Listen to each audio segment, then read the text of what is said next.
messieurs, bonsoir et bienvenue à ce nouveau numéro de l'émission Contre nous, soit dit, ce magazine d'analyse d'actualité politique, sociale, économique et juridique qu'on a lancé ici à CPL Télévision. Des questions importantes sont mises sur la table.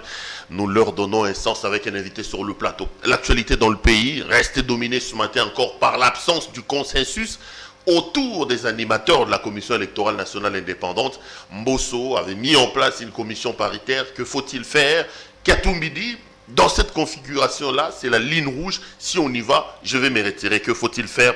On parle de ça. On revient également sur d'autres questions importantes d'actualité dans le pays, l'union sacrée et tout ça. Un invité que vous connaissez, qui a l'habitude de temps en temps de nous rendre visite ici sur ce plateau, honorable Francis Kalombo. Maître Francis Kalombo, bonjour. Bonjour.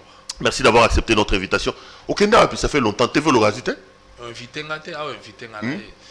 Batembele babando tout le babio qui m'a TV bando ça qui lapsus c'est pas Israël Mutombo au tambola les réseaux sociaux le bi gatombi azamien alors que au regrettant lapsus on a tout c'était un montage parce que beaucoup de gens ont dit depuis ce lapsus Francis Kalomba qui m'a TV. On commente pas et logo c'est l'équipe oui bien que yo mo le bi agi lapsus donc c'est des choses qui peuvent arriver. Ça peut être un lapsus révélateur, on ne sait jamais. Hein? Non, voilà, je pose la question aussi. Non, puisque quand tu suis l'émission, tu vois bien que je soutenais que sa mère était congolaise, bel et bien. Donc ça n'a rien à voir avec la suite. Donc ça n'a rien à voir. Tu vois bien que ça ne collait pas. Donc puisque ça ne collait pas, donc ça peut être qu'une erreur. Francis Kalombo, élu de Kinshasa à un moment donné, malheureusement en 2018, au septembre, il a 60 ans. 60 ans à paroisse, c'est difficile. Je ne suis pas le seul. Je crois que même François Mitterrand l'a écrit, on est toujours du pays de son enfance, je me sens bien, à l'aise, mieux quand je suis Nabandal Nangaï. Donc c'est là où tu as vécu, c'est là où tu as senti ma douleur à Liboso, c'est là où au Salatou. Donc quand on est chez soi, on est à l'aise, même ceux qui ont Tangamaï, même ceux qui ont Mabé, même ceux qui ont tu as toujours envie d'y être, et bien voilà, donc ça m'a collé, donc Wanaya paroisse Nangaï, et à commune Nangaï, donc on est obligé. Tout dans l'actualité, mais avant tout dans l'actualité, quand même Manaliwa Kyungu.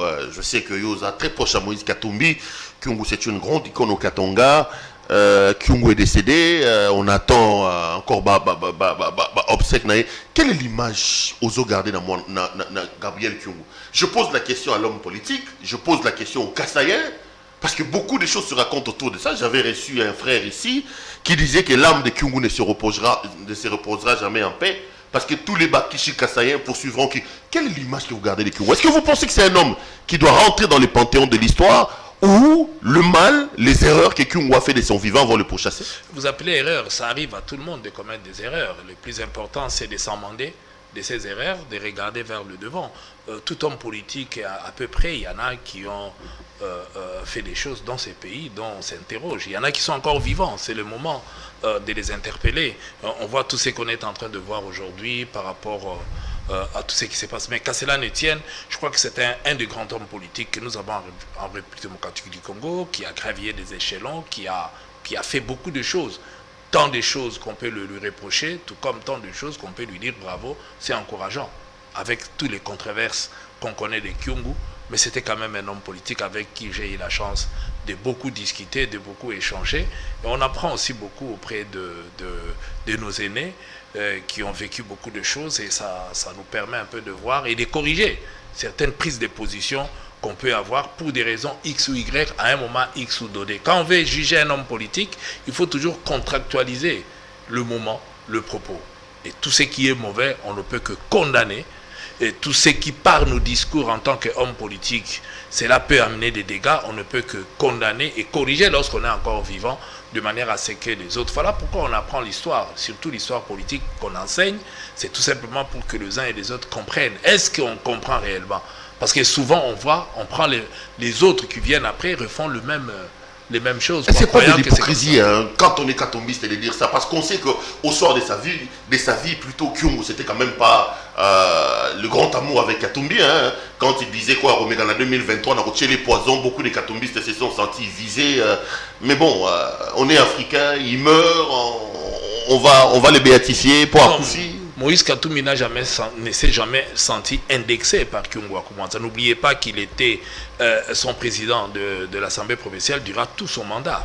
Donc ils ont travaillé ensemble, ils ont connu même avant des moments. Mais c'est ça la vie des hommes, c'est ça la vie des collaborateurs. Vous ne devez pas être seulement avec quelqu'un qui doit vous dire amen, amen. Ça c'est de la flatterie. Lorsque vous avez d'entrée déjà, vous voyez un homme politique vous applaudir, vous aduler. En tout cas, il faut faire très attention. C'est que derrière, il cherche lui ce qu'il a besoin. Le moment où il aura ce qu'il a besoin, vous verrez, on en a vu ici qui ont tiré sur Kabila, qui l'ont vénéré. Et quand Kabila est parti, qui ont continué à s'attaquer sur Fachi. Et du jour au lendemain, dès que la majorité a basculé, ils sont les premiers.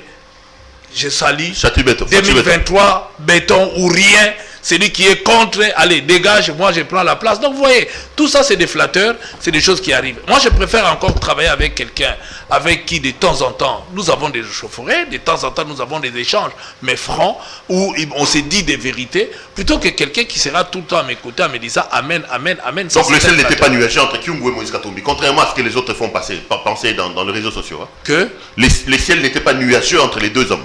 Non, même votre femme à la maison, il arrive des moments où vous pouvez ne pas être d'accord. Donc ça arrive à tout le monde dans chaque couple, dans chaque foyer. Moi j'ai toujours dit aux gens de comprendre une chose. Même au paradis, il y a eu des contradictions. Satan est le fruit de la contradiction. Je le répète à tout moment, les gens pensent que partout les choses doivent être ndio. Quand c'est ndio, c'est qu'il y a de l'hypocrisie là-dedans. Donc les gens peuvent avoir des divergences. Le plus important, c'est que de discuter, d'échanger et de trouver une ligne de conduite et qui peut vous conduire loin. Sinon, l'autre ne va qu'accepter avec l'hypocrisie et teinter de malhonnêteté à l'intérieur et ça ne sera pas une bonne chose. Donc, de temps en temps, ils peuvent avoir à discuter, mais ils ont eu des moments des très très bons moments parce qu'ils se sont coordonnés, ils se sont entendus, même ce que les gens pensaient que Kyungu ne pouvait pas accepter. La preuve, les Kassaïens qui sont rentrés lorsque Moïse est devenu gouverneur, il a dit non, mais Kyungu était président de l'Assemblée provinciale, il s'y est pas opposé. Donc les gens sont rentrés, ils ont récupéré leurs biens. Donc voilà, c'est ça la vie. C'est lorsqu'on fait des choses et qu'on peut avancer, on avance. Le plus important, c'est que on doit s'amender et on doit évoluer dans un bon sens. Mais qu'à cela ne tienne, l'histoire reste l'histoire, les vécus restent les vécus, et on interroge l'histoire pour aujourd'hui, pour préparer l'avenir, pour que plus jamais ce genre de choses ne puissent revenir. Francis Kalombo, homme politique, mais aussi juriste, tout le bien côté qui est avocat. Nayamba Kuawa, na makambu ya mama Bintou, paix à son âme. D'ailleurs, j'étais descendu jusque na cimetière, tant que na mama Bintou, na cimetière à Gombe. Moi, on a le liboso à lobby que maman Nalanda, on a dit beaucoup de choses que liwa maman Bintou ezali le fait qu'il y a mis d'achature, moi si on a vu sur Vital Caméra, botela indako, beaucoup mieux à dossier on a et là li bato belé ton info que na ya ba Francis Kalombo mais tout na inano maman Martine bozong c'est ndako maman Bintou to kundi azo ndako te o comment na dossier ndako ya Uganda o ya mis d'achature azo fanda ya maman Bintou comment na wapi mais là liboso na yebisa bato so bomoninga na côté li mutu c'est que mutu a raison.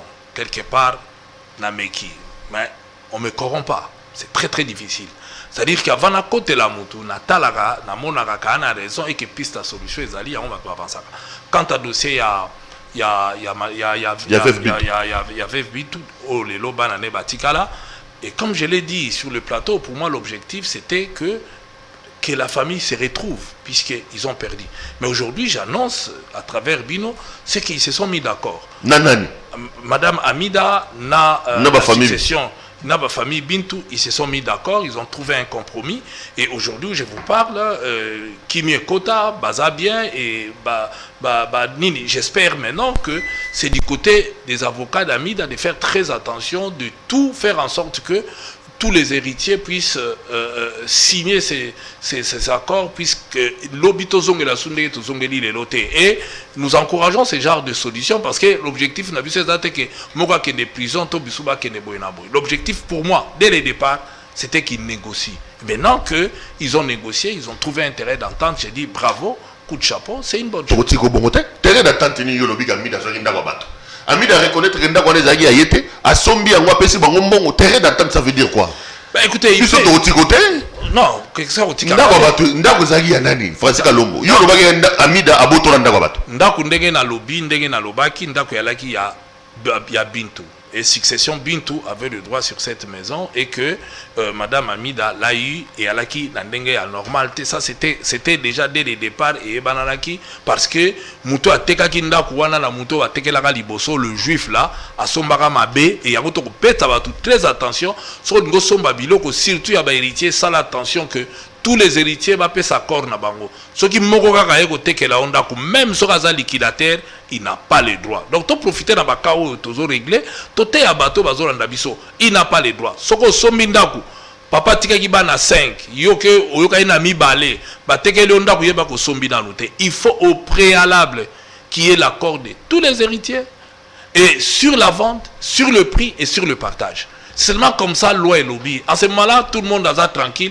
Ce qui n'avait pas été le cas na Kawana. Bon, maintenant qu'ils ont trouvé intérêt d'entente. Vous savez, Amida n'est pas quand même Moutou Aboutami Lelo, a expliqué quand même na télévision, Bandiko Luka, Mbongo, na commerce, Amida a de biens personnels qu'elle a eu. Donc aujourd'hui, Amida pouvait trouver intérêt d'entente. Donc Amida, ça dit qu'on a officiellement. Après, c'est bon. Mais par contre, tu veux pas compensation. À quoi la pesi bangonda ko mususu bango pe ba tekisinda ko. Donc clair ami de reconnaître erreur na. Mais erreur est banaki qui a la erreur dès le départ. Et à la erreur. Mais parce que il a raison. Pour finga magia na te plateau na. Na finga makaka na yebisa kabino ko. Tenda ko za Amida Francis Kalombo opportuniste, Francis Kalombo boy. Na mesana lo na ndima ko kotela bato ba faible. Na mesana ba finganga na tenara rigueur na mutu moko te et j'en tiens pas rigueur ndé na ibisa kiyo ba faire ce sont des affaires de parti bato ba ko le la biso so ba na difficulté et biso to côté la bango et surtout na mutema wana otondima ko côté la bango et lelo soki bazui kimia to zongi pepa nzambe pona ko senga e merci to chema bolongo pona ko surtout ko saluer les deux parties tant ba trouver solution à l'amiable surtout na ka oyo to ko senga madame Amida merci na ndenge ba arriver ko chiter to ko senga pe Bintou merci ndenge ba arriver ko trouver compromis na la yango ndenge ba trouver compromis et que eloko to luka yango wana batu ba tia kimia soki bazana conflit lelo mutu na mutakola la kimia mutu na mutako fada kimia et ba biloko muso ko zala soute sinon batu muso apembeli ba kokota na kati nga ba finga nga ba finga kinga mais na suka ba yanga ko pesa nga raison parce que ba pisto nga na lobaka ne bandeli yangana basuka kaka na pisto d'or ba ne bandeli et que bakoyi ko pesa nga tor ba ya ko mona kaka alaki na raison parce que na mona musika na talaka bien avant to ko sala ndenge nini même soko kendenge nini eloko nyonso soki eza entaché na biloko ndenge wana ko ke la ka mutu azo biso te ko ana raison to kene na rando yokela pe mutu musa ko biso te malgré bongo ana raison te mais sala boye puisque en fin de compte ezaka ndenge wana pour lelo eloko a mutu même soko ko pesa 1000 francs et que l'eau est à la même sous valeur à dégainer mais au moins quelque chose à lier pour les aïeux vous savez on a mis ça il m'a joué l'autre côté tika ba amertume mais tika qui yanke moroboué or le foot à rater les bintou sont apaisés donc sauf imprévu et na bolingapé Amida pas à l'apaiser en sorte que mutumso ya bobima lobi du sous-souté que ongai mais voilà monsieur le avocat va s'assurer que maintenant Amida Sombinda Kouane n'est pas un vrai héritier va trouver accord va trouver compromis chez les vrais héritiers bah non moi ouais Camille Rabainda on les a 4,5 millions n'a expliqué OK donc si va bitou 4,5 millions. Mais ce qu'a fait si Moutuka, toi pesi ndaku na musa zalaki nango eke ba moni le barre honorable biso de sotolio zalaki avocat na kati ya dossier na seke moi sans frais côté non mais ngala tala biso to pesa ra pe micro ozu ba honoraire kamera lobi ndaku wana za 4,5 millions de dollars Amida Yoana a décidé à somba ko pas ba vrai héritier so ba yoka na tan so reza muke pas moins d'1 million de dollars. So yo avocat ba honoraire il y a 1 million de dollars américains. Bon, on ça avantage biso ba avocat to anango oko roule avocat. C'est-à-dire que ceux qui même client boy ko futa yo avocat ya ki assistant itango zwa ki mbongo na Hollanda yo o futa ngai ba mbongo nanga. Donc là n'est pas la question à futa. Je n'ai pas accepté ces dossiers pour na gagner mbongo. J'ai accepté ces dossiers et à la dossier nous on dit ma question à cœur bien que tout ça l'offre la déontologie na biso déontologiquement ça l'offre l'été moi ce n'est pas l'argent qui m'intéresse c'est le cœur où mutaza nango so na difficulté et que total ndé to yiko sala pona ko épauler mais et à musala so iba futi mutumbongo mabeza wapi mais je te dis que ce n'est pas l'argent qui compte ce n'est pas l'argent qui est primordial en ce qui me concerne je devais apaiser une famille. J'avais affaire à une veuve qui pleurait matin, midi et soir, et que pour moi, je ne suis pas allé avec idée bonne. Tous les clients, bon, à la moyen, à foutio, ok, non, clients, on le fait parce que mité mes obéta. Tout ça là n'a pas à vivre. Est-ce que tu ne pendait pas à vivre, voilà, et elle qui a tout perdu. Mais ça y est, mon côté, basé belé na pigeon. Et ça, deux familles, qui disent, basa na raison, tout ça, chaque jour. To bundela ka batu ya on a lobaka même en abandal et la famille musu baba dit déchiré donc bazo bomana donc à un moment donné ils ont ça la passe il faut à travers mes missions na bino toté ya batu bo we la biloko ya bo we ité bo we la kate bo tchana se bo za la peser bo solo là à un moment donné au kende bien mais comment ya moko boye a telemeli baleki et ya moko boye to moko atimbi azui moyen ake ayibi ateki au détriment ya bandinga non oka papa leki moko boye to papa kuluta yaki o biloko ndeko nanga ezala lisusu te toki mutatiki bana donc faut bato ba tchaka na se ba solo na famille qui gagne ezala te à ce moment là ezala justice sango ekozala apaiser mais au biso tozo condamner au to condamner ka peda so toki ko samba to samba avec énergie avec détermination et ça ba réseau o ya ba mafia ou ils ont salamana na mandat ko koti trop na lobby na yo de copiero tozo ebisa ba tout même ba juge mususu vous n'êtes même pas vous-même à l'abri comment mutako fana na ndako na ya komika papier ke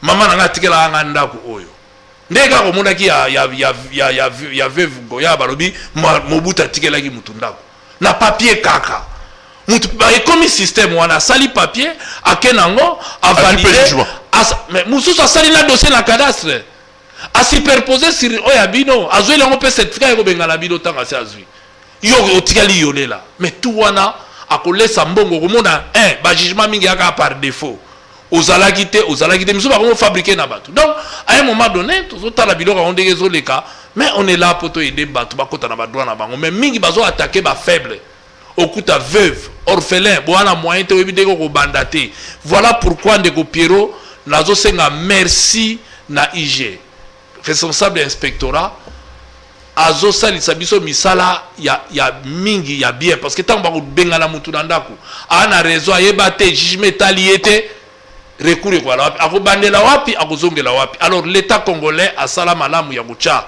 inspectorat pour derrière l'inspectorat akotala ndenge dili mais pas matela ba ko pouvoir cette histoire Francis Kalombo mais on est obligé vous êtes des habitués des cours et tribunaux on nous dit que ce qu'on a ba couleur na biso la justice ba dossier belezaka ba dossier ya ndako est-ce que c'est la défaillance de l'État c'est la défaillance de la population c'est la défaillance de la justice est-ce que ça va s'arranger un jour cette histoire ici à Bandako c'est la volonté des gouvernants sur balingue si là tu as ba piste de solution du jour au lendemain aussi là et ça mauvaise foi et ça manque d'autorité de l'État tous biso to en expertise à la matière so balingi ba si sango ba ya to fanda to la kisa bango ndeni ba ko si mais la volonté n'y est pas ça bénéficie quand on a même bateau okuta na kati ba biloko wana okuta ba avocat na kati ba magistrat na kati ba policier na kati ba konzi na kati to bundaka na mokala na kasavubu a député mobimbat o ngaka mela papa yo ba 80 so ikambe d'année ba boka na libanda to kenaka ko bundana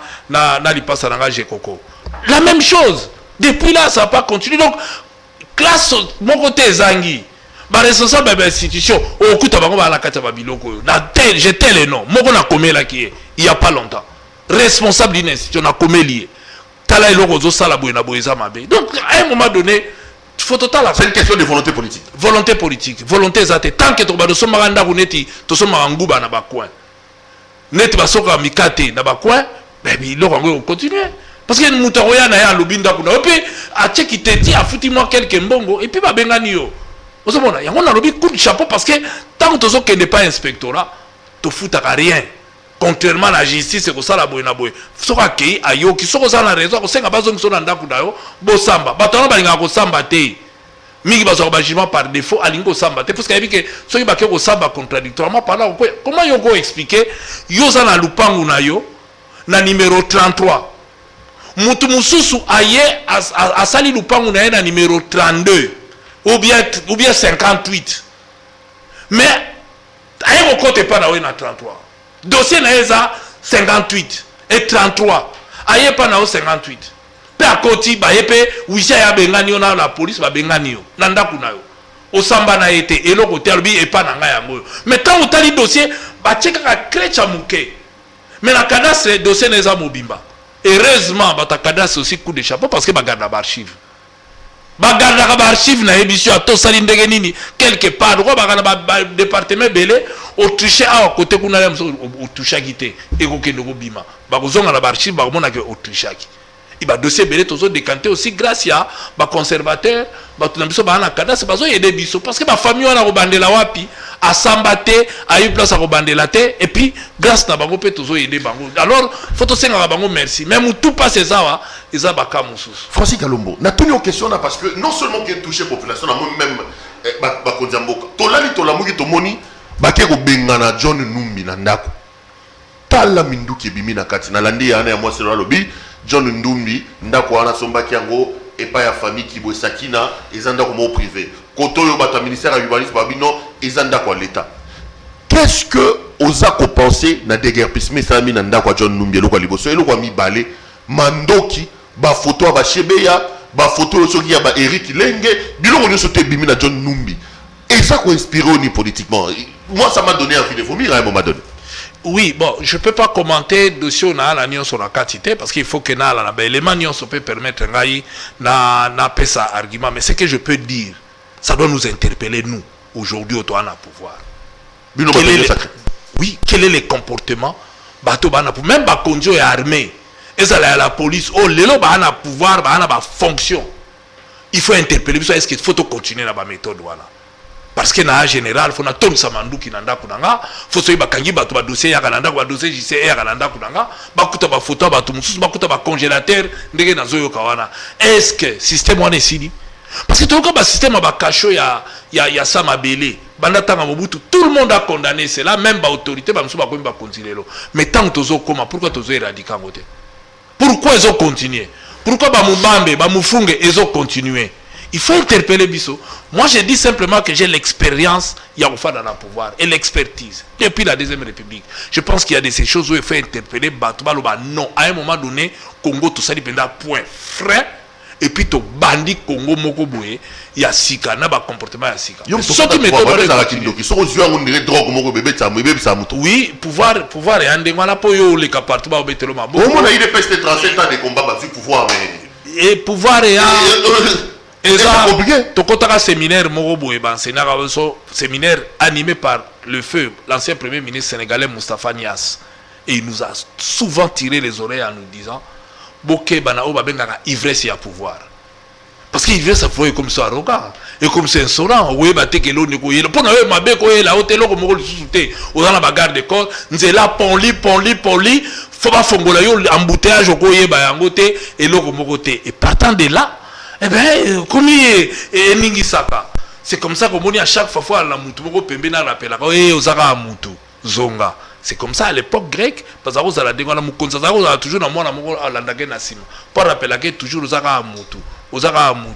Parce que moutako, comment? Père de moutou. Mais attends, yo, souki le lot, télémio, lobby, barolobale, logoté. Parce que, on sait, comme ils zélé. Et comme il s'agit de zèle, moroboye, ou la ranzala, tenzalo ye bien goûté. Ce que tu es libre, papier mouchoir, baye nango.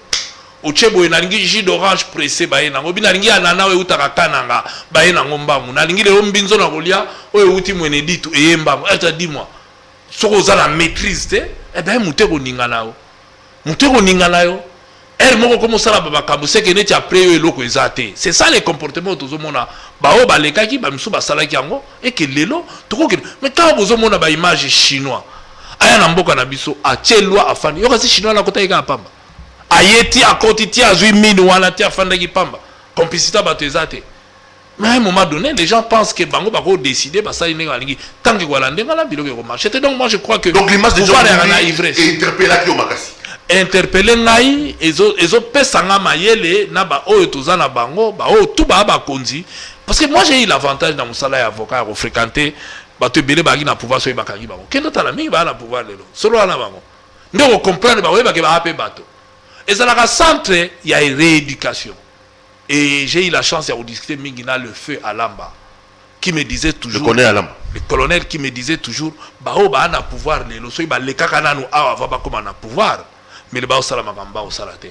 malheureusement msuba a connecté qui peut cacho tant à koma asali pire koleka ba wana muso parce que amoni neti eza ndengwana mais il faut batu bachaka la mituna bango ba batu il fait te ya biso parce que mingi bitako ba na pouvoir epesa ka zèle pouvoir nyo se pesa ka zèle biso ba tozo chance ya ko diembela na ba pouvoir to yebi ndenge comme ça ba yo po bandaka leo zaka na manda o ya mutu akungulu oui mais yo comme mutu kabila yango na lobi na yo ke mais pourquoi ngana la maîtrise parce que na maîtrisa biloko wana na fandisa yango na yebi ke ekolekelanga mutu te sinon be na beta batu muso bambata iso fai na mboko yo yebi ke ti ofandi chef de l'état ko benga wa tout moment yo poko benga etango lingi papa mutu muso sa kolobelo nini mais natikala ko finga mutu te natikala ko beta mutu te Pierrot bomona nga na koya toujours humble toujours bien c'est ça ce qu'il faut être toujours na côté la batu parce que na yebi ke na mutu na kotikala mutu na kokufa na vio na kotika nde nini mais soke matio na mutu ndenge tozalaka wana oyebi ke nga na mokonzi bakobetelanga maboko baosalanga rie parce que osalanga ni parce que nga na ko obtenir yo mutu mokilo ko obtenir te oyebi bato nanu bakufi te le jour où je suis allé voir Néhémie Mwilana honorable tant balongo la pouvoir te tant ba na pouvoir bona Néhémie conseiller juridique à Bokonzi pona koyebisa ye mokonzi alobi préparer ordonnance pour ba libérer Coutinho atalinga bi mais osali ndeni pour continuer à bima et lesquels il a dit mais c'était incroyable mais non nabi na solo ina mon konzi na expliquer parce que batu mingi ba baraté ba imposer quelque pas mon konzité mais reconnaît pas mon konzi faut la qui ça est intérêt na action mon konzi mutoyo ça ne sert à rien faire dans la prison bimi ça est pona boye et ça peut intérêt na on a intérêt à mboka faut que ça mon konzi toujours mais ceux qui y a pas mon konzi ka ndio ngai ça la maraté même de na fandi boye batu ba yebinga bien tanga et à la tanga Kabila et ça la londe na Moïse Katumbi donc on rappelle on faut rappeler contre quoi la mam Katumbi alobi pe bobisete mon konzi na moni yo nzelo ozu yango te c'est ça Francis Kalombo c'est ça moi na oyebisa na obanga nini soko boyi na ofandi na autre na oyebisa OK oyo zokende nango yango te. Le reste, ça les responsabilités. Non, moi, je n'impose rien, mais je donne mon point de vue. Nous, on a soutenir John Numbi quand même, d'intervenir à Souka Francis Kalom. Moïse a tiré soutenir John Numbi. Comment Moïse peut béatifier John Numbi? Sur qui pèse le Babylon, il y a Chebeya, Bazana, tout le monde est dans le lonzo de mon anité. Hier, on a tout le monde a photo d'Eric Leng.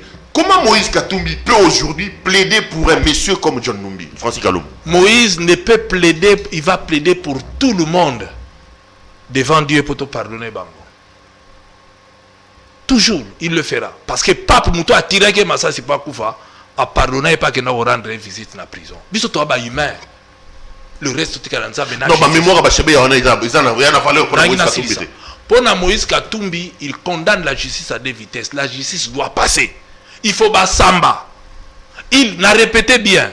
Pour Moïse Katumbi batona faut ba samba. Mais biso batamokili faut to na peine biso to pardonner bango.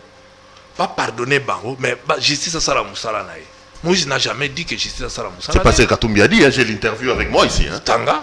Interview avec moi ici. Oui, il demande. Il a dit qu'il y en a qui sont dehors, qui subissent l'injustice, comme John Numbi, comme Ngoï Mulunda, sur qui pèse d'ailleurs un verdict rendu en force de la chose jugée. Il a cité Matata Pogno. Attends. Dans lobby, Matata Pogno est innocent. Non, Moïse a demandé qu'on pardonne. Mais n'a jamais demandé que la justice ne passe pas. Lui-même souffre de injustice. Mais il a pardonné. Lui-même, Moïse Katumbi, il a pardonné. Il est revenu, il a dit je pardonne. Il faut dès que Pierrot, mon nez est au vivaraboué. Il faut que tout se décharge à Nabilo ou Moussoussou. Même le peuple, c'est là parce que charge ya kwa na haine ya mutu. Charge ya kwa na haine à Batu, faut tout se décharge à na biso ba congolais. To tika justice ça la musala, ça ne veut pas dire que mutu a yibi mbongo, il faut qu'il y ait des prisons. Il faut samba répondre pour que lobby muso salate. Mais biso batamu qu'il faut tout se décharger, mais ba muso est comme haine. Uzana haine na mutu yo te. C'est décharger tika wana na Nzambe. Vengeance au tiki na maboka Nzambe ou pardonner, mais justice à sala musala nango. Moïse n'a jamais demandé à justice à sala musala nango te. D'après un exemple à Pape qui a pardonné, qui a demandé qu'on pardonne, mais atika ki justice à qui on rendre soka ki Pape mususu, mais tant que on rendre na prison, bibo bimisanga na prison, bo bimisa ya kende. Il l'a pas fait. Donc il faut que cha les kambu Moïse azolo ba na place nango. akoki jamais les lois loba que justice c'est ça musala nango te. Non, au contraire. Alobi bien que justice fait ça musala nango. Ba o tout ba yibi faut ba répondre. Baza belé baza libre. Na ba o bazo konye ko yiba lelo. Il faut ba répondre na ba acte na bango. Matata pour nos meilleurs premier ministre que Mbokezwa, tout ça, Boukan Alonso, c'est l'injustice. Bon. Mais c'est Moïse qui en parle. Il peut être meilleur. Mais Moïse ne connaît pas les dossiers. Il y a justice, il y a Boukan Alonso. Nous ne disons pas que Matata est coupable. Nous disons que la justice doit passer. Si Jean-Pierre Bemba fait 10 ans, il a été innocenté. Donc à un moment donné, il faut pas que présomption d'innocence, c'est-à-dire pour des raisons X ou Y. Mais surtout, on va pratiquer des droits. On ne peut pas condamner quelqu'un d'emblée. Nous voulons que justice et les candidats tous au monde dans la télévision, dans la pédagogique, ça va condamner Moutouna Nenga Mabe, va condamner Mabe. Ça il peut Moutasambi Mabe, va mourir pendant que Moutasambi Mabe. Et il y a un procès Moussoussou, binomoko pe bomoni public habité, automoni Moutou Asambi Malamu, automoni Asambi Mabe. Toi assistant à procès à la cour constitutionnelle pour la élection présidentielle.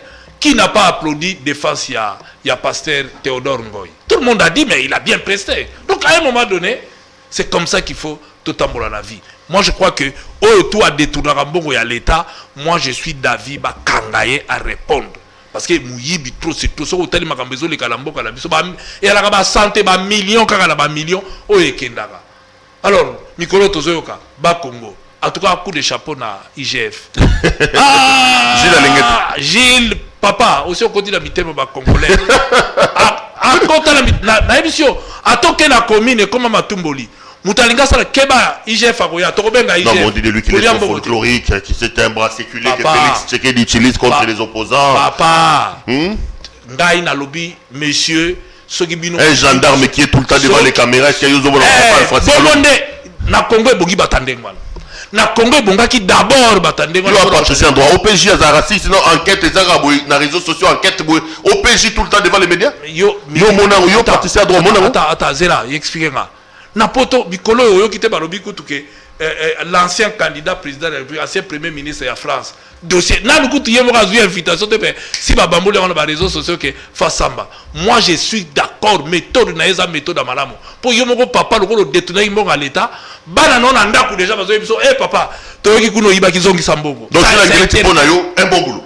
Pour Nangaï Gilles Alengeti un très bon boulot. Coup de chapeau. Franchement, Nandenga mabete, la toute question de fraternité, a pia en rien. Là, on sait qu'il n'y a rien. Mais dans le but, il y a un coup de chapeau. Tu as lingi battu. Mais la pression exemple, le lobo lo balingeti. Tout ça, un grand juriste, professeur, Luzolo Bambi. Banoma qui est en Dengwana. Est-ce que Luzolo Kanga a tomba oyo? Asa on a la bampambuti. Akora ko kangata ndaka la pambo yo. Rien. Mais il y a au moins à dénoncer biloko au bozo mon appel à public. Soko sala on a coucou. Yangwana et sala ke lobby. Au moins il y a sali musala nae à publier et puis continuer ndengwana. Baroye bandeni musala zo salama. À publier le reste c'est à la justice. Maintenant si la justice ne suit pas, ce qui justice sanité lui au moins il a fait son devoir, son travail. Et batebele ba komi ko banga ba tanda bango. Dikolo ya alingete mais IGF akotandanga tanda tu matubwana tandi epenana bien na Congo central bien na avant tanda azoyoka mutu azozwa belema aza mutu je dis bien que aza mutu akoyipe ko sala berere aza mutu c'est normal soki berere ye yaka corriger mutu toujours a la possibilité wana ye pas koloba lokolo corriger parce que abengi ça rappelle bato oyeba yoki yo balandi batali après ce point de vue na moi je pense que c'est quelqu'un qu'on doit féliciter. Et il faut battre comme attaque 4 et 5. Eza yé. Eza moussa sala la publicité dans le hygiène inspectorat. Oh, il y a justice. Il y a justice. Azo sala moussa la considérer battre belawa. Hein? Ba yebike kuneza ba pesa ye même pouvoir banako ko interpeller batu moussa ba o ba osala ba buzo ba moussa ba kangara bango. Mais tout ça a besoin na bango ba aller belé mais ba renforcer pouvoir na bango. Hein? En sorte que mboke bungaka ndengwana parce que to uti na ba méfait ebelé et comment oye eleki na kuku tangwa mutalanga sala musala au départ abandaki bien yalaki luzolo bambi mais à un moment donné pesanteur ya pouvoir du colonae moyen sala ezara ozala te pisaka okanga banani na ebiso te place à lingete azali eza place où il faut pas ondima ozala puisque okanga bato à pouvoir qui sont corrompus qui détournent c'est les gens du pouvoir. Ce que Yoba Tchao Karabato a pouvoir, seul comme Montesquieu l'a dit, le pouvoir arrête le pouvoir. Il faut que le pouvoir ait arrêté le pouvoir pour Mboke Tambola bien. Tant que le pouvoir ne pourra pas arrêter le pouvoir, Mboke Tambola. Là, on l'a élevé à la présidence de la République, et puis il dépend de la présidence de la République. Et j'ai dit, coup de chapeau, il faut publier un rapport à que Moussa les Salam.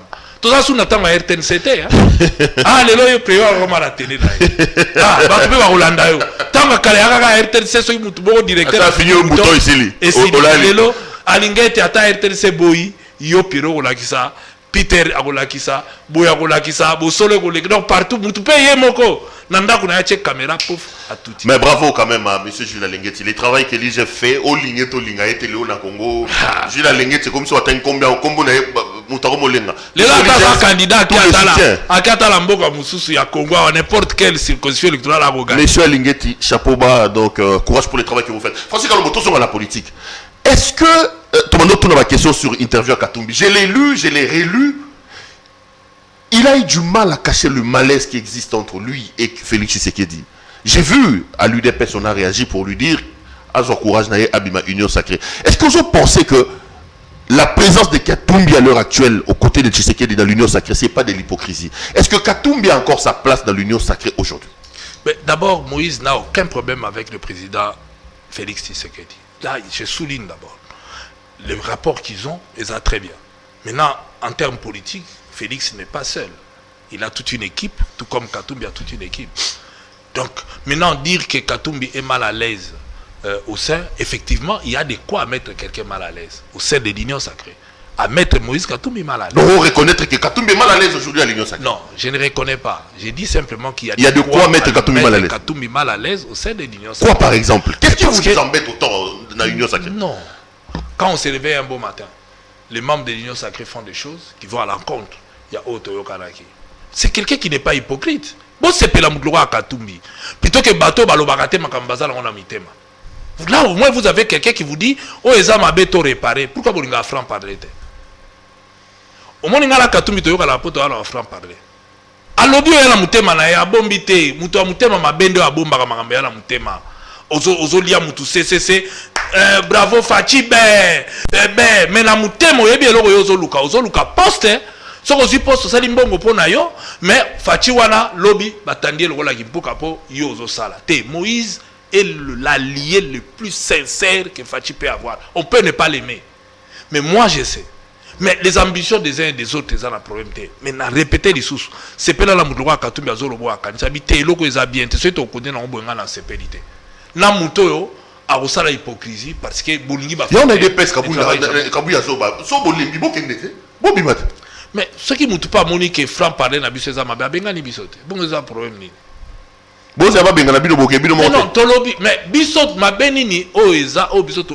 Ce qui te monnaie loka mabe to lobby siko soko lobby logo eza bien te to bongisa balobi na oke kende te yo soko moni ke onga na lobelo eza mabe bengala nga na ndenga mabe te to za la ka batute ce qui Moïse a lobby logo bozo ya nango eza mabe donc akanga ka munoko même moni loka mabe ça c'est de l'hypocrisie na ko senga la président de la République a travaillé jamais na batu ya ndengwana lelo oyo bakomo pesa biso raison tant biso to za ko lobake le président Kabila bo memaye na nzela bozo memaye te ba msuna benga ba ba cordia rawa lelo bazonga te ba la ba parlement est-ce que ya zongi président azongi te lelo mingi ba fandi awa lelo mingi ba souffrir et ala ba John Numbi ponini mauvaise politique vous êtes acharné sur Moïse Katumbi aujourd'hui et ala ba Kaleve la bango tout ba ils sont acharnés sur Moïse Katumbi aujourd'hui bazawapi bango la ba kimid la route tourne était abisso.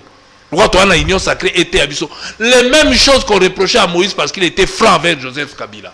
On veut continuer à le reprocher parce qu'il est franc. Ah non, je dirais à Moïse, continue à être franc. Parce que tant que la loi Tchana, si vous avez mabe, si vous connaissez na obo na ofandate. Bon, mabe nini mutalobe libido ke eloko eza mabe tchenga mal à l'aise. Yo lingi muta ofanda ni alobe lokote, lobi oyoki abomeli o bombe moko na pembeni. Non. Lui au moins yebisi bino po bongisa. Mutuso azoloba ya pobo bongisa. Pouvoir et matakabatute.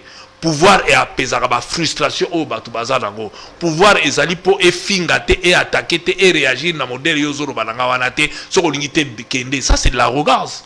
C'est de l'insolence, ça paye pas. On a un vrai pouvoir. Rien. Ndeko Piero nazongi kananga. Na kitanga Kabila les vrais pouvoirs. Parce que ngana aussi monanga pena na yata na digital tango ki journaliste to moni mapeka. Musibo monanga na ye na sa iso non na côté la ka bato ba na passe.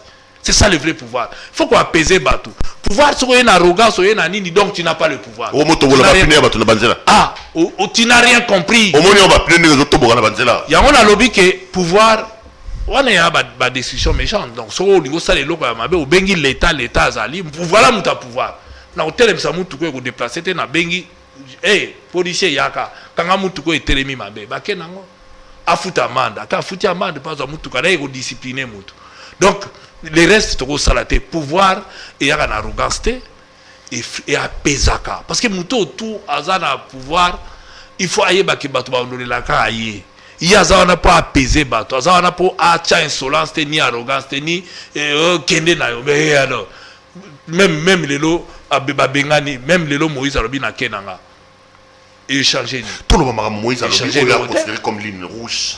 Premier élément Katumbi dit si on ne fait même programmer, rien que la programmation de la loi, Noël Tiani, il quitte le Parlement. On vous rétorque, on dit ça c'est l'instauration de la dictature. Le Parlement est un organe indépendant. Pourquoi Moïse Katumbi ne veut même pas que les gens débattent en démocratie? Le débat fait partie des principes majeurs. Dans ce cas, qui n'est pas démocrate? Ce n'est pas Katumbi. Nous sommes venus dans l'Union sacrée avec un programme, avec des réformes bien déterminées. Coulé dans le programme, il y a Premier ministre. Ce Bolingo Baxelo, il faut vous attends, au nom de quoi vous pouvez vous retirer quelque part à 2 ou à 3, décider pour imposer aux autres avec qui vous cheminez ensemble. En ce moment-là, Bolingi Gate. Qui est dictateur dans ces cas-là? Qui a là, c'est qu'on a condamné toujours la pensée unique. C'est que les 13 parlementaires ont condamné en son temps. Qui le fait aujourd'hui? Ce n'est pas Moïse Katumbi. Moïse Katumbi reste dans l'esprit de la flamme allumée par les 13 parlementaires. Même débattre. Donc, tu vas débattre. Parce que ça ne fait pas au beau yeux de Moïse Katumbi. Je reviens encore. Moïse ne refuse pas les débats. Il fallait bailler nango na katia union sacrée. Voilà. Parce que tant que tu as débattre à la raté. Et ça c'est ça le problème. Nous sommes convenus. Voilà les réformes. Voilà voilà les réformes électorales. Voilà le robot. Voilà le robot. Mais tant que tu as commis la messa. Bozué le robot par un membre de l'union sacrée boye nango. Boche puis bolibo aligné nango. Na pesa information mo. Balou belé kota na mboka na biso ba aligné nango te. Ngai qui vous parle en 2006 au vu la situation zo le kala Congo, c'est-à-dire les familles recomposées. Oui bi le comment au bali moi sur kutia na bana comme moi c'est akuti mbala na bana mais aux en droit sur bana on a te mo tangi ça bango classe lo mo côté. C'est que j'ai qualifié comme parent social. Très bonne loi. En sorte que les parents ont la sécuriser parce que les enfants sorciers, parce que maman ou papa ont traité de tout parce qu'il y a un droit sur l'obligation sur moi, on n'a pas l'obligation sur maman. Non, ça n'est pas sur papa. Donc, tout ça, la loi, on a proposé un outil, on a aligné en côté. C'est-à-dire quelque part, il y a des lois où on va aligner. Ce qui est aligné, c'est que c'est important. Alors que na débit, na accord, na biso ezala quitté. C'est comme ça que nous avons dit. Et quand on va déposer cette loi, on nous cite, bah députés ensemble bazananga. Donc il ngolo bake tant boutika ke loko na bino, vous savez complot contre batu ensemble alors que tozate. C'est-à-dire ezala qui déjà indexé dès le départ et il ne peut pas accepter. Voilà quelqu'un qui n'est pas hypocrite. Qui vous dit ce qu'il ne peut pas. Attends, pourquoi ce qui nous a lobby que na lingé loko wanate et c'est périsingate po ezana banini te bolo banaeke a comme dit. Donc yo porte parole Katumbi confirmer ce qu'on va programmer loi na bobimi. Na confirmer ce qui va programmer loi na to bimi na biso. Bobimi c'est ministre na bino soto. Mais na lobby oyaza président de la République lelo oyo. Encore faut-il que bala na bino. Oyo na lobby landanga bien. Landanga bien. Chez Okenda, ministère des Transports pour Katumbi alobi. Bazaba ministre ya Katumbi te, na ina corrigeon. C'est Mwando a tiré plan. Na ina loba Katumbi alobi tobima. Na ina loba no baba ministre ya Katumbi te. Baba ministre ya République démocratique du Congo. Il travaille pour la République démocratique du Congo, pas pour la Moïse. J'en arrive. Est-ce que n'a pas aussi dit? Si, ça va. Quitter le gouvernement est un choix individuel personnel. L'actuel président de la République avait suivi le mot d'ordre de Etienne Tshisekedi de ne pas siéger au Parlement. Il ne l'a pas fait. Aujourd'hui, il est président. Il n'a rien perdu. L'actuel Premier ministre, Sama, que je salue en passant, avait aussi à son temps refusé le poste de ministre. Alongo a démissionné parce qu'elle a été ministre. Alanda qui bison à G7. Hein? Aujourd'hui, il n'est plus ministre, mais il est premier ministre de la République. C'est pour vous dire que ça choix. Mais qu'est-ce qui est important? C'est que nous sommes dans une famille politique. Les ministres sont les ministres de la République, même s'ils sont ici de notre parti politique. C'est à eux de faire un choix, tout comme nos députés. C'est à eux de faire un choix. On ne peut pas imposer à quelqu'un. Nous avons une ligne de conduite impulsée par le leader qui n'est pas... Moïse ne donne jamais des ordres ou des instructions à nos ministres ou à nos députés pour quoi que ce soit. On travaille en famille. Si eux, ils ont des questions, ils ont besoin de la lumière chez l'autorité, ils viennent, ils donnent de la lumière. Mais le reste des cas, vous n'avez pas une autorité qui est démocrate comme lui. Il vous laisse débattre et puis en fin de compte, on décide.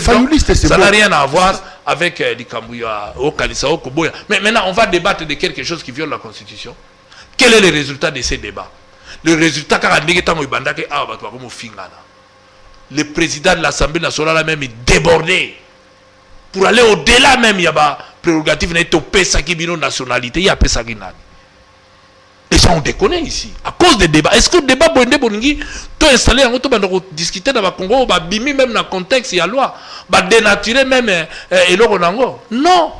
Nous avons des militaires dans le front, qui sont des colonels, qui sont des lieutenants, qui sont des capitaines, qui inspirent en tant que militaires comme en général. Tant à côté de ça qui était, voilà, yo, comme un sous-général. Dis-moi, est-ce que c'est encourager les militaires à se battre pour Namboka ou bien pour décourager Bango?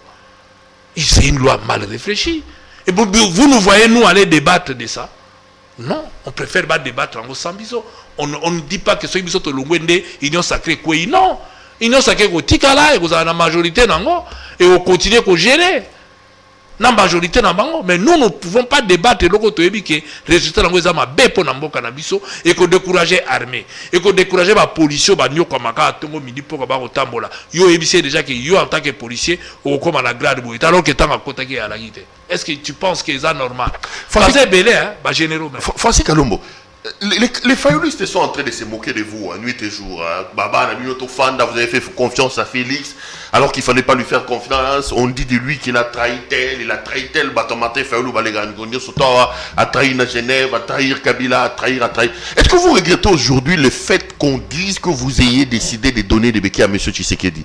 Parce que d'une certaine manière, ça on ne peut pas vous le refuser. Sauf qui va consultation Simbaki, c'est parce qu'il y a tout bienvenu. Vous avez apporté des lettres. Mais ça se retourne d'une certaine manière, selon certaines personnes, contre vous. Vous regrettez le fait d'avoir été à l'Union Sacrée ou le fait d'être à l'Union Sacrée? J'aurais aimé poser une question ça aux Olobake Fayoulou à lobby. Est-ce que c'est un modèle?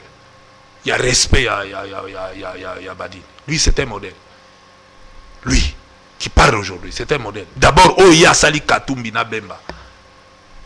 Est-ce que c'est un modèle? Il y a respect, il y a un texte. Il est resté droit sur ses bottes, hein. Vérité des urnes, battons-nous. C'est vous. Ah, ok. Mais moi, je te dis, toke kakawana.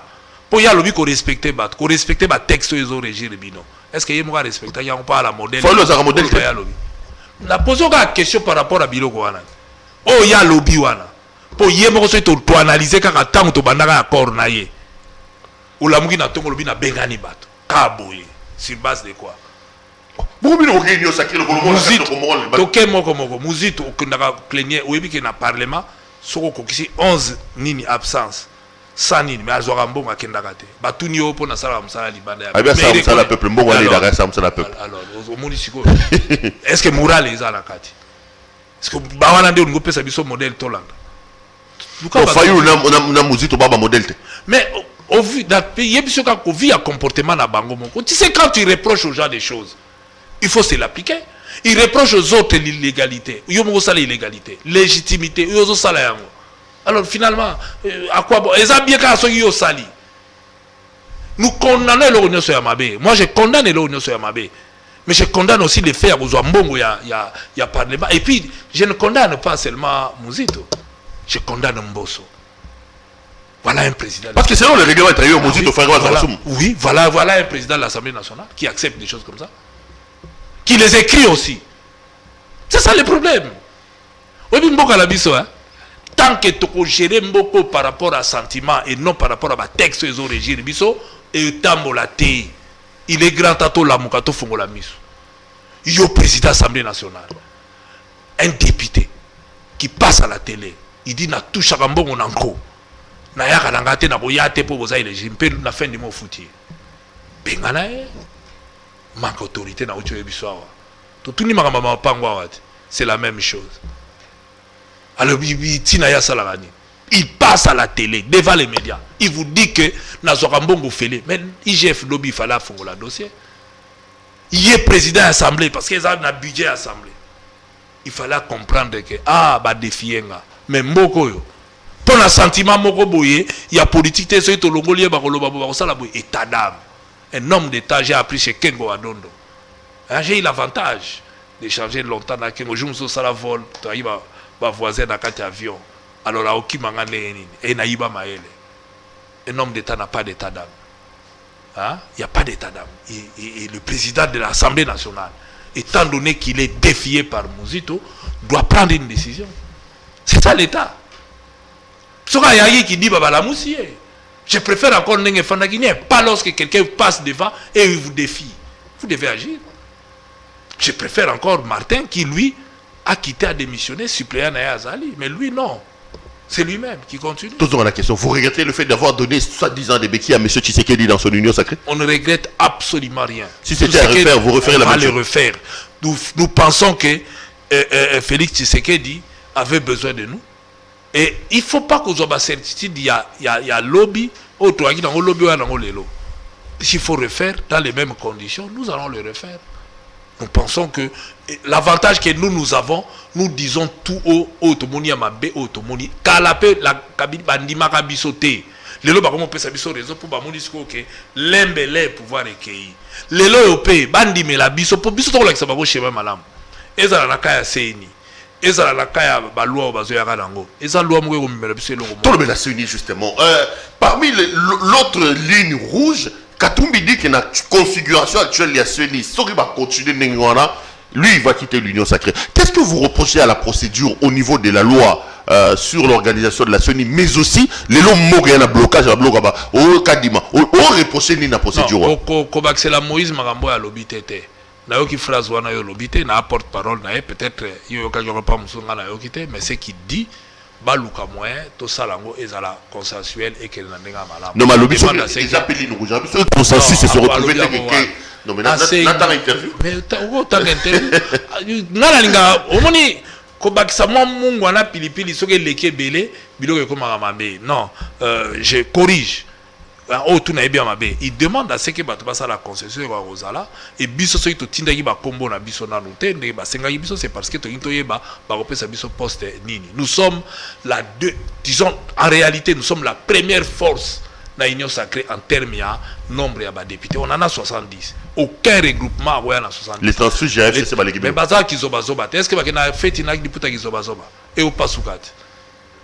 Bango ba ki zoba zoba ba sangisi OK. Basali qui zoba na bango, baza bloc moko boyete mais peu importe. Ensemble les agité dans l'élection 2018. Na lobby boy. Tozana AMK, tozana boy. Boy qui zoba. Bonio so wana ba na kati ensemble pour le changement. Ça il faut retenir là. Alors maintenant soy toyé toza 70 première force mais soy touché ba transfert à FCC bango ba comme numéro 1 biso to comme numéro 2. Il faut que dans chaque partage il faut to soit tous aura deuxième poste en réalité puisque ceux qui ont parti à Bahati to longoli les 6 oyo bazana été o batikala toujours na kaya ba nene na banani na kawana donc azape na moins kaka donc ici il faut total en face ceux qui ont partagé c'est ça la sincérité il faut pas groupe mobo et débattre na pembe après ba ko kabela bino ko kabela non faut to débattre ka biso tout na bango et ça manque y tact. Au monde, ceux qui ont ça les locaux na baninga boyebi que boza ensemble et que cheminer ensemble bo associer bango même ceux qui ont la décision na bino na kuku même bo ça dit ensemble donc on tient ba comboter aussi longtemps que ça veut dire poste ni ou ba pesi bino mais c'est normal parce que to tient na ndeni to yebi poste te faut to na profil yo ta muso ano ingénieur ou mathématicien ba pesi biso poste ya rapporteur to tient da ndeni prenons un exemple mais ce que tu ba pesi biso poste à questeur toi on a besoin moto yebi quand même ko ça là ba calcul ko ça la bilo wa ndengala Donc c'est ça le problème. Nous on n'est pas contre.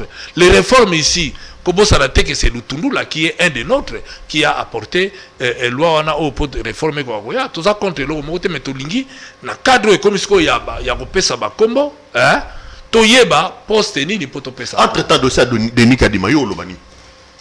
Mais attends, dans les mêmes conditions, le président Félix Tshisekedi avait refusé de prendre acte à Ronsard Malonda. Les lots dans les mêmes conditions, on a l'impression que vous, de l'Union sacrée, vous voulez faire un passage en force. Non, moi je pense que Tisiko na le passage en force, c'était un procès d'intention. Tout c'est là. Ndeni ni ba kushite. Vous allez soutenir Denis Kadima. Non, ngai nazos.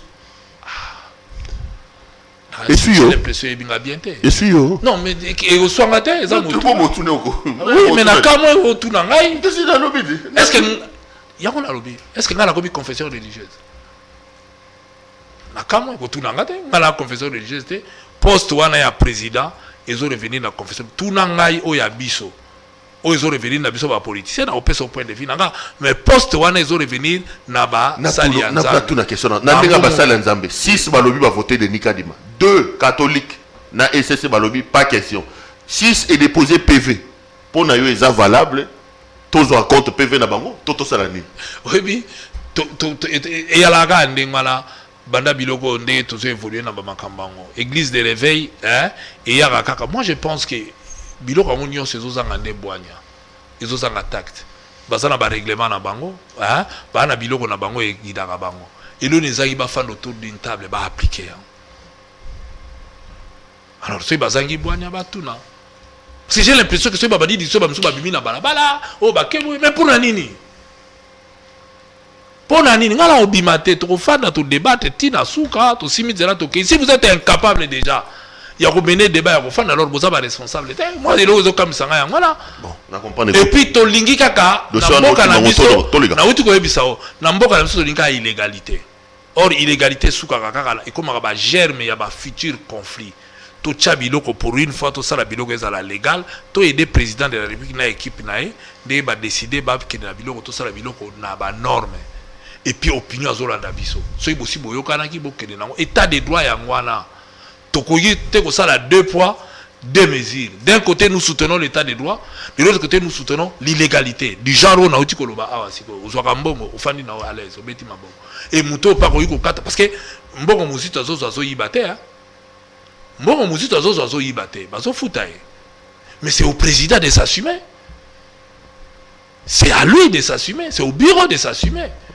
Mais ce bureau azo s'assumer te, azo encourager l'illégalité. Tout ça alors ça sera et au kitana niveau nyoso pour que balobi tolérance. Ceux qui ont toléré tina niveau wana pour na même biloko mike ya minene ce que to sani. C'est comme ça que to toléré chinois na mboka na biso azana eloko ta pexi même ministre kita kota na mabela ngo n'intérêt. C'est comme ça. Wana ya kamoko hein. Oui, mais toi ba kabeli yango na lobi na OK. Ceux qui ont bandika na biloko mike te to tombola mboka te. Yango to senga na président de la République à s'assumer, il est grand temps hein. Atala ndenge nini ako pulser abandaki na pulsation a bien faire continuer pour mboka et ko avancer. Le cas contraire bolembo bandi okota. Le quoi bolembo bandi parce que ngai ndenge na yebeli Félix c'est là ndenge na yebela ki Fachi Beto. Yo leki na télévision. Olobi na lia mbongo nanko. Hein? Lobi batiki yo. Mais ako sauter ce président. Est-ce que Fachi Beto azaka na nzela malamu? Mais na lobi hein. Jusque là zo sala musala oui akia o défendre qui la monnaie ba kataki vexé Francis Kalomba succipé au loi mais là on continue toujours koloba pona nga zo sala musala bien oui il a des collaborateurs c'est vrai mboka zo tambola mboka yana pasi akuta ipe mboka na pasi non pas sur tout le monde na kongo yo mona oteto ke malamu na bino bikolo tout mai ezate pour on met la mai na kisa c'est pour yo lobaki na nga non tous à la mauvaise foi te akuta ki ngo wati bolisia comme Sabino Allemagne dans 2 ans oui se plaindre je répète je ne me non tina zolo ba situation eza mais na bandeli ko yebisa oboy akuti mboka na tanini et puis alinga poser ba jalon pour mboka avancer est-ce qu'azo poser yango est-ce qu'on est en bonne voie Francis Kalomba? Est-ce qu'il y a aussi dit ça? Question, tous en bonne voie. Est-ce que le président est en bonne voie? Est-ce que la République prend une bonne direction avec le président Félix Tshisekedi? Oui, la République prend une bonne direction, sauf que il doit évaluer le parcours assez à Sali. Moi, je pense que d'ici 2 mois, il faut que le président de la République a évalué l'institution Nyonso. Bateau, toi, tu es dans l'institution, attends la production de Montréal, parce que c'est lui qui est détenteur du bilan. C'est lui qui doit défendre son bilan. Jusque-là, il a posé des jalons, il a nommé des hommes et des femmes, parce que il y a des ministres qui travaillent, qui font un très bon boulot. Il y a des autorités au Baosala Moussala Malam, où ils ont mon ami Sabatou. Et il y a peine à Moussou Bazola La Pongi. Il est grand temps président à évaluer. Bawa Moni Baro Memayen Amfrilou, allez, à Tchebango Libanda, à continuer. Pambaté, ce qui est continué, Yende Mouta répondre bientôt. Le président a annoncé qu'il est candidat en 2023. Il lui faut un discours pour 2023. Bino, et ce discours, il doit construire. Katou est candidat. Mais nous ne sommes pas encore en 2023. Le président a annoncé à tourner en 2023. Mais Katumbi ne s'est pas prononcé. Le président, lui, n'a nié à sa président de la République, a décidé. Nous parlons maintenant de la personne qui a décidé, qui a besoin d'avoir un bilan vers la population. Et il doit évaluer. C'est maintenant que Batouaoussa les confiance pour après. C'est maintenant. C'est là où je vous dis que on ne doit pas réfléchir 2023, on doit réfléchir maintenant pour tout ça la psycho. Pour comme déjà, dans mon association Salami Objectif 2023, va flatter. Va voter président pour 2023. Va flatter. Va flatter. Va voter président pour na au front, va voter président pour na billet. Il y a beaucoup toujours accompagné Tongo Midi pour que tout le monde dit que président Nga Keneboute. C'était président Boyete Zongela Boy. Président Bamama va benga la banda banda kuzongisa. Mama Denise Talaboy, awa ba acte bango bazo poser, yango ne biso to sepela nango yango to kena na campagne na 2023. Mais ce qui siko to sali yango te, président azawana aza ministre ya transporté, aza ministre ya économie te, ministre boité. Il a mis déjà à un programme à pesi bango cap. Il doit évaluer. Oh to azo kene mabe a produire le côté dehors, azuba misusu a bango to avancer. Donc c'est comme ça to juger na suka. Lelo la présidence to moni musala IGF azosala. On dit bravo, ils ont la crédit nae. Mututo azosepela nango. Ponini, faut ba rafle mais tolingi pe komona ke muyibi tango edimné que ça l'état et mata. Tozo mona na DGI. Musala DGI ezosala tozo ka chaque mois recette e badi ko mata. Tolingi ba kene sous plus parce que ba capable de le double ya o bazosala.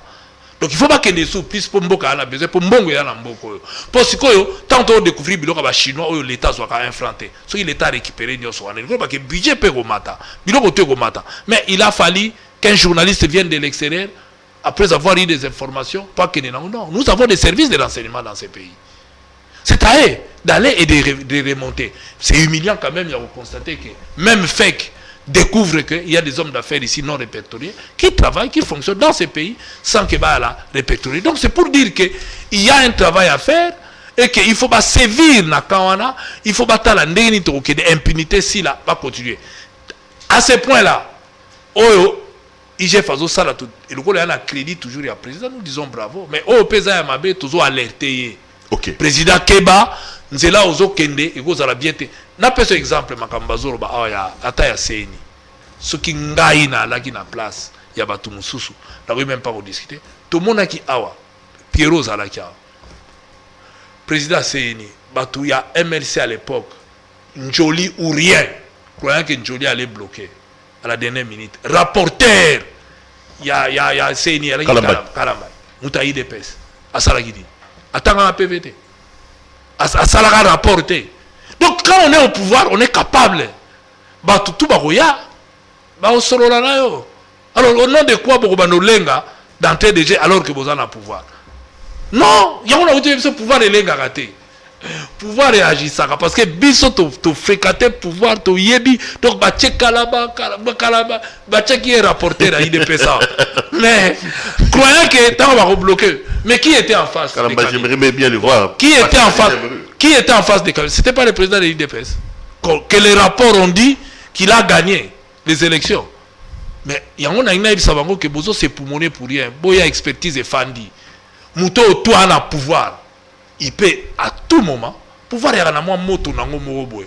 Il y a un phénomène nango moroboy. Tant que yep me na muta pouvoir et l'obi ata Mobutu, il sera exorcisé. Vous savez, donc il sait qu'il y a un nommé recteur dans la meeting. Il y a des PC qui ont invité la bouteille pour changer. Qui va tout la table il va changer. OK. Au moins, donc quoi va changer? Ndenge mo ka bata FCC. Hein?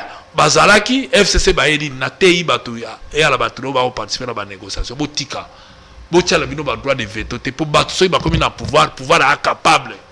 Il Tu peux changer. Oui, mais n'a pas un exemple là. Bata FCC ba la kiawat. Raïs ou rien. Bakewa. Tant que mouvement ninga la ki bake. Autant bakei boye. Autant président faut ça la thèse attention ba ripe ko zonga. Donc et là nango kukule lombe. Fasi kalombo to comme si c'est mission zaka kinoat. Na mbago dernièrement to baki ndenge vile chasse de tambola olobi ngobila gouverneur mo malamu asali musala malamu olobani na kabunda mobiliser ba députés nationaux ba tirer sur ngobila mauvaise gestion la ville était salubre l'insécurité en clair c'est carton rouge que Jean-Marc Kabound a donné à Gentini Ngobila. Moi Guéguerre commis entre assemblée provinciale et assemblée nationale et bonabo yo akinois Ngobila on maintenir un bon gouverneur hein? Oui Gentini Ngobila bon gouverneur donc Jean-Marc Kabound akosi mais dans le bien, ngai na uti aéroport na uti voyage. Katikati ya butu 1h du matin na moni gouverneur zo contrôler bato ba komba balabala et salamate. Azan alalita alibanda na croiser na kamwe. Na nzela. Lelo na ba burkumese bazo telema. À un moment donné, on n'a pas construit Rome en une journée. Les intentions sont là et missa les salaba malembe. Moi, ce que je refuse, c'est de dire à quelqu'un du coup que au salité, on dirait Moutsora Betra bateau Wembo qui est changé. Le bureau Kabounda lobby la mission là. Pourquoi arrêter? Mais oui, dans les normes politiques, il est un des grands responsables dans Mboko. C'est la troisième personnalité en Mboko. Jean-Marc Kabounda. Oui.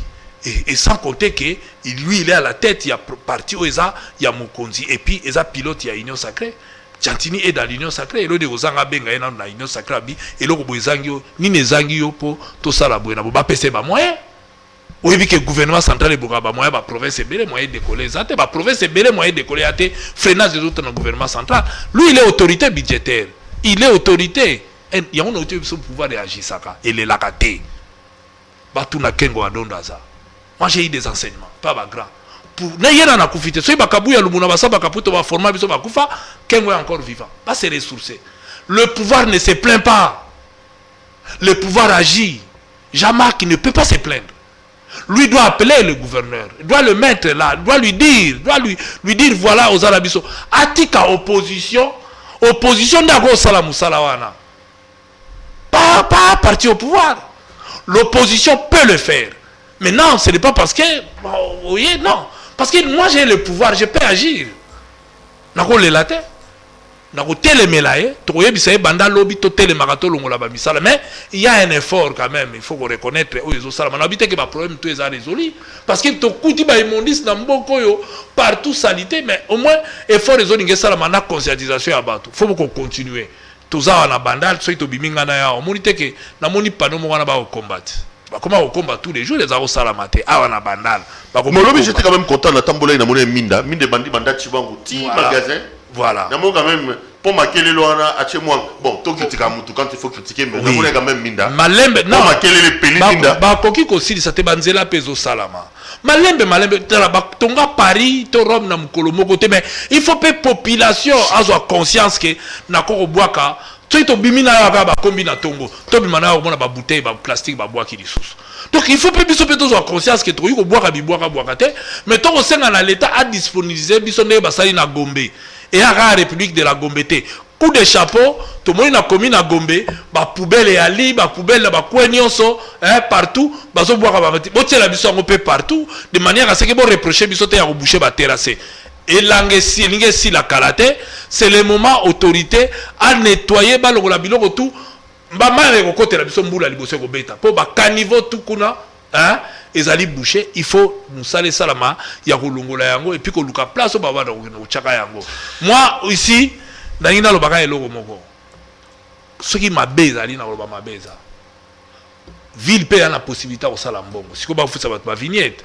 Ba osenga batu ba taxi ya nini habitation mais ba kitisa yango et a loi moko soki ya ba taxi na soki ya nini ti lelo population azo souffrir otongi mwanda kuna o chez moi locataire mais même ba futa $100 $20 tous les mois que pas l'état alors que yo amortissement biloko be otika na combien il faut batala ndeni ba revoir biloko bele mais quand cela ne tienne moi je pense que les lots ont en ligne moi malam.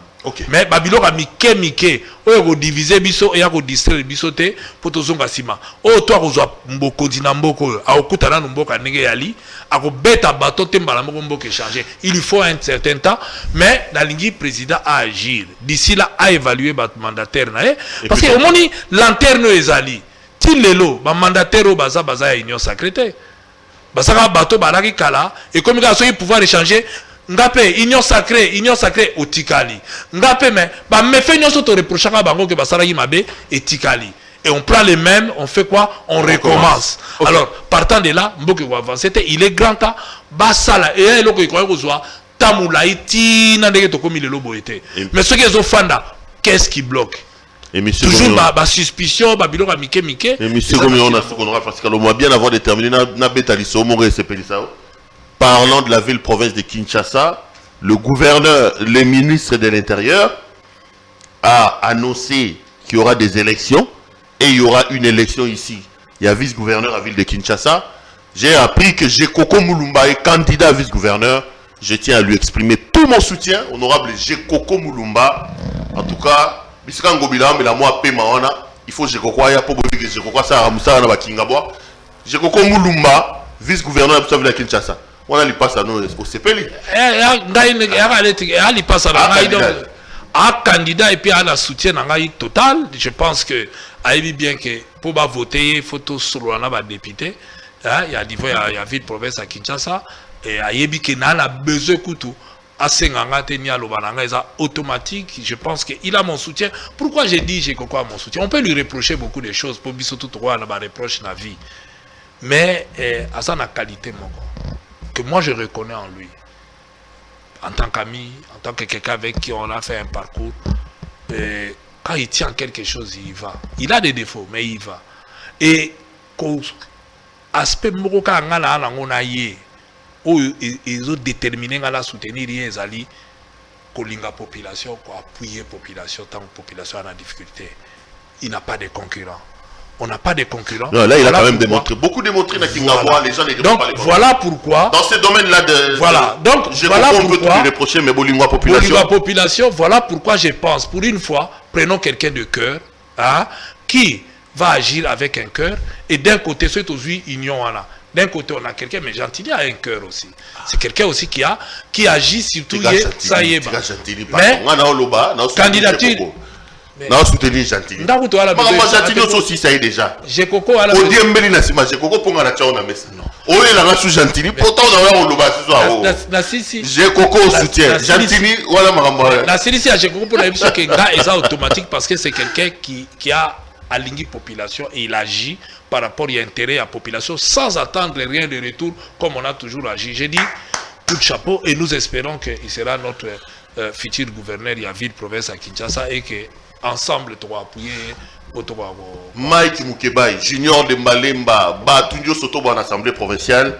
Moi, je vous appelle à élire Jekoko Mulumba comme vice-gouverneur de la ville-province de Kinshasa.